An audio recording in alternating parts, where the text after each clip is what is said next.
हर हर महादेव।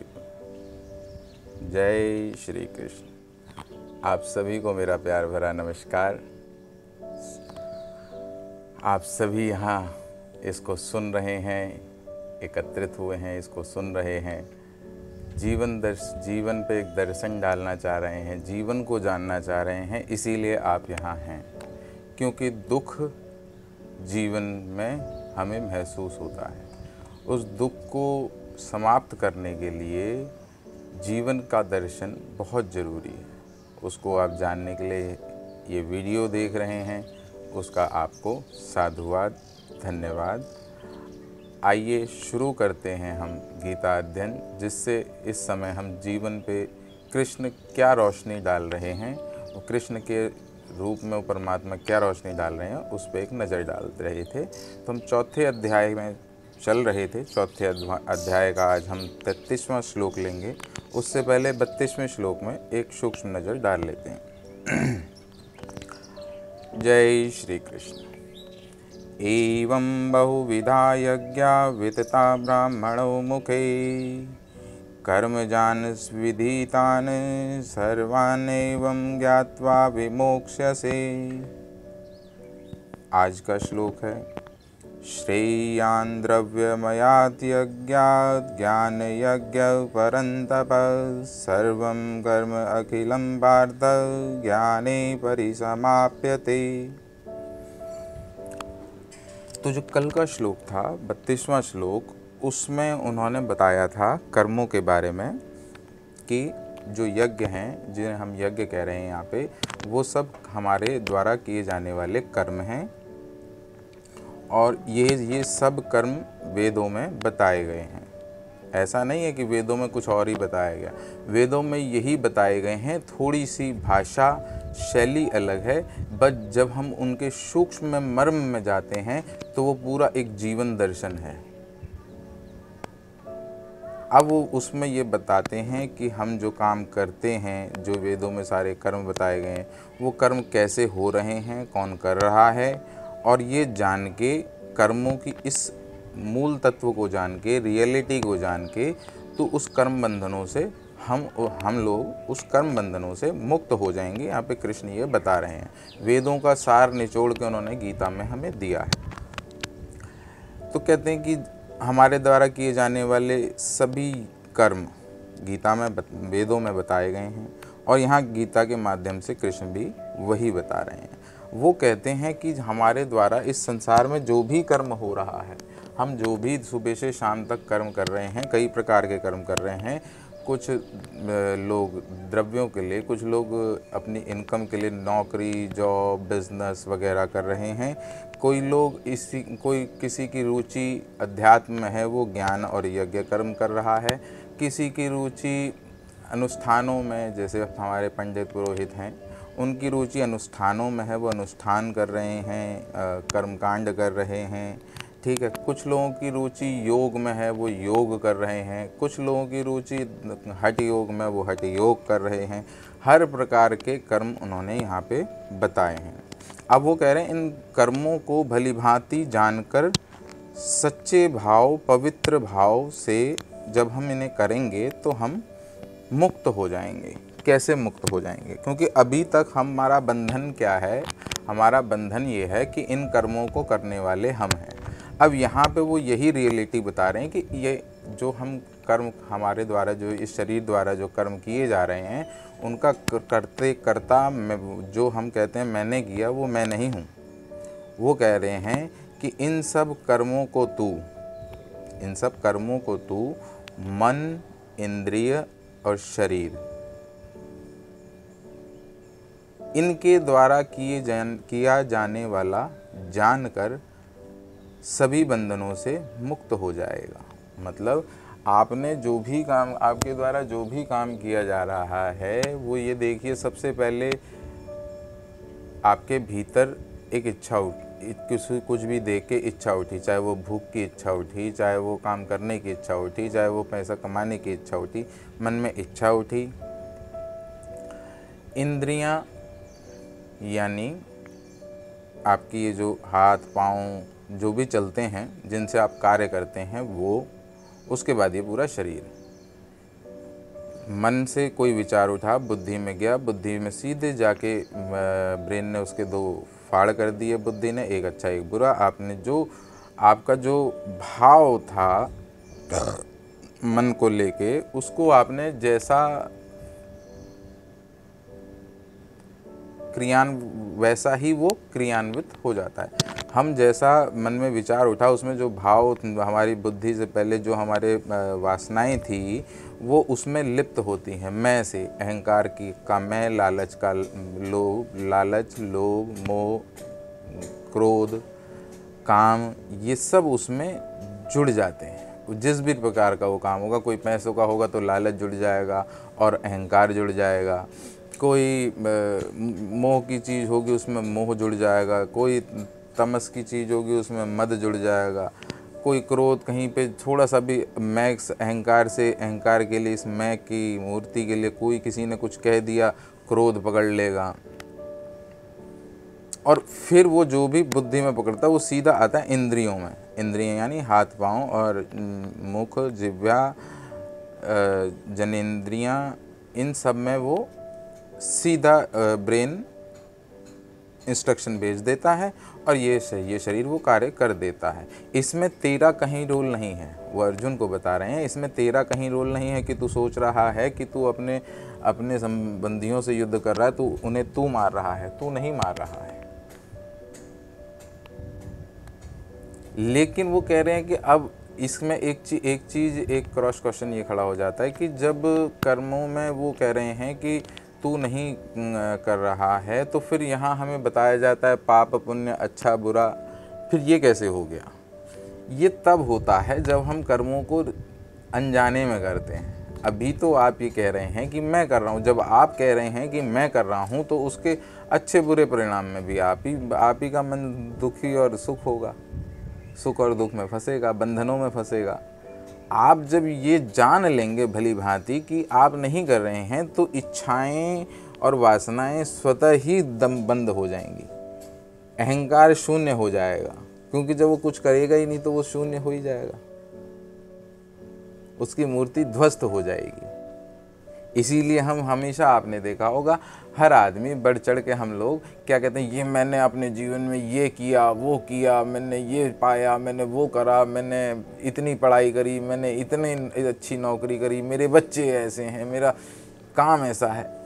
ये सब ही तो इन जितने इसने मेरे जोड़े, उन सब से ही इसे जो प्राप्त होने वाला है, कुछ सुख भी प्राप्त होगा, कुछ दुख भी प्राप्त होगा।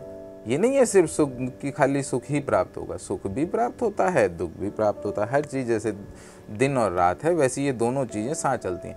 किंतु जब हम उससे पहले ये जान लेंगे कि करने वाला मैं था ही नहीं, करने वाला तो मन, इंद्रिय और शरीर, ये तीनों मिलकर लगे हुए थे, कर रहे थे। अब मैं तो इनसे अलग था।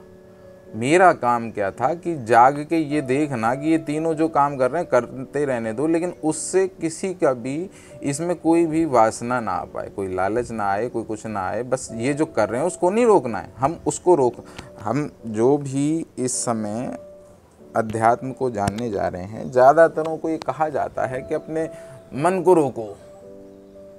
मन को रोकना नहीं है, वो जो इच्छा उठा रहा है आपको बैठ के उसे देखना है, सर्विलांस करना है, और अगर वो इच्छा सही है, उससे किसी का कोई हानि नहीं है, किसी को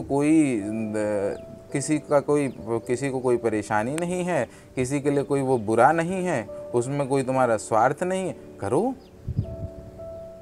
और अगर ये दिख रहा है तो उस कार्य को, तब भी उस कार्य को न मत छोड़ो, लेकिन उस कार्य से ये सब चीज़ें हटा दो, वो कार्य ही यज्ञ हो जाएगा।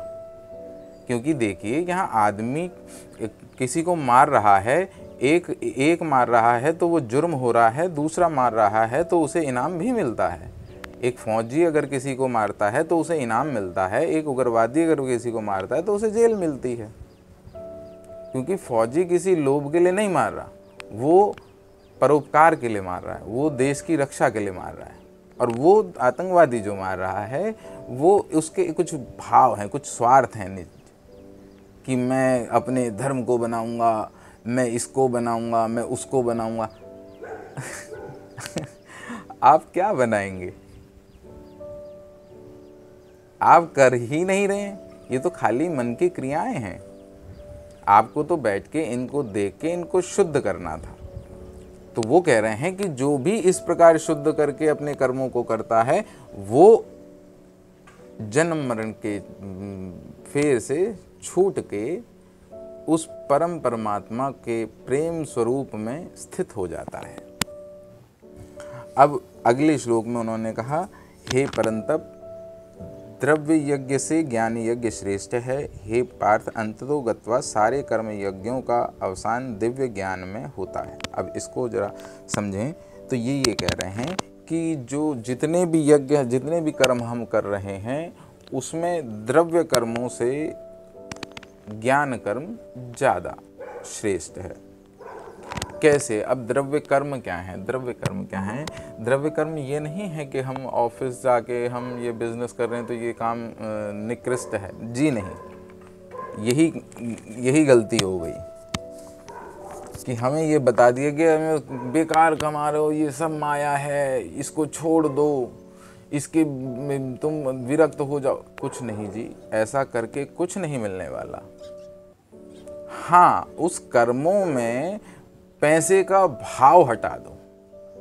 आप नौकरी करें, बिजनेस करें, आप कुछ भी करें, उसमें पैसे का भाव हटा दीजिए। जितनी आपकी ज़रूरत है एक उस पे फोकस करिए, उतनी मेहनत करिए। समय, आपका समय भी बचेगा, अपने परिवार को दीजिए, समाज को दीजिए। और उतने समय में अगर आपकी ज़्यादा इनकम हो जाती है तो वो परोपकार में लगा दें, किसी संस्था को दान ना दें। संस्था दान करेगी, वो संस्था जानेगी, अपने स्वार्थों से जानेगी। आप स्वयं दान करें। महीने में एक दिन निकाल लें। महीने में एक दिन निकालना बहुत बड़ी बात नहीं, एक दिन निकालें। उस दिन सपरिवार जाएं, कहीं किसी की मदद करें, कहीं किसी को उस पैसे से किसी को दान दें, किसी को खिलाएं, किसी गरीब को। रास्ते में किसी की कमी नहीं है। झुग्गी झोपड़ियों में चले जाएं, वहाँ गरीब कितने हैं, उनको दीजिए, उनकी मदद कीजिए। और मदद भी इस भाव से कर दीजिए कि करता मैं नहीं हूँ। ये भी कर्म जो कर रही हैं ये मन, इंद्रिय और शरीर ही कर रहे हैं, लेकिन इसके भाव में परमात्मा है। तो जो वो कह रहे हैं ये वाला जो यज्ञ है, इस तरीके से जो करता है वो ज्ञान यज्ञ है। और जितने भी लोग पैसों को मोटिव रख के कार्य कर रहे हैं, चाहे वो तप करें, चाहे वो योग करें, चाहे वो ज्ञान करें, चाहे वो अध्यात्म करें, चाहे वो कुछ भी करें, चाहे वो नौकरी करें, चाहे वो बिजनेस करें, वो सारे कर्म इस ज्ञान कर्म से छोटे हैं। तो हमारे कर्म क्यों निकृष्ट हो जा रहे हैं? क्योंकि हमारे कर्मों में, उन्हीं कर्मों में स्वार्थ जुड़ा। हम उस स्वार्थ को हटा के जब उन्हीं कर्मों को करेंगे तो वही कर्म ज्ञान कर्म हो जाएंगे, ज्ञान यज्ञ हो जाएंगे, जिन्हें कृष्ण यहाँ पे ज्ञान यज्ञ कह रहे हैं कि द्रव्य यज्ञ से ज्ञान यज्ञ श्रेष्ठ है। तो वो जो कर्म है, वो जो आपने किया है, वो ज्ञान रूपी अग्नि में ज्ञान यज्ञ हो जाएगा।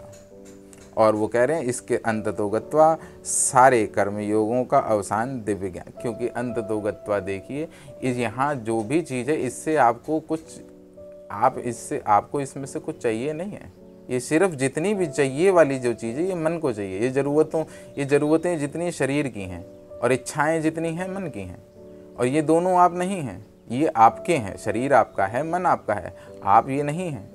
तो जब ये जान के आप कर्मों करेंगे तो सारे कर्मों का, जो सारे जितने भी आप कर्म कर रहे हैं उनका जो आपके लिए जो बेनिफिशियल है वो है ज्ञान। क्योंकि आप जो हैं, हम जो हैं, वो ज्ञान स्वरूप परम परमात्मा का प्रेम स्वरूप सत्यचित आनंद स्वरूप आत्मा है। हम कोई हाथ नहीं है, हम कोई आँख नहीं है, हम कोई जुबान नहीं है, हम कोई शरीर नहीं है, हम कोई मन नहीं है, हम बुद्धि भी नहीं है।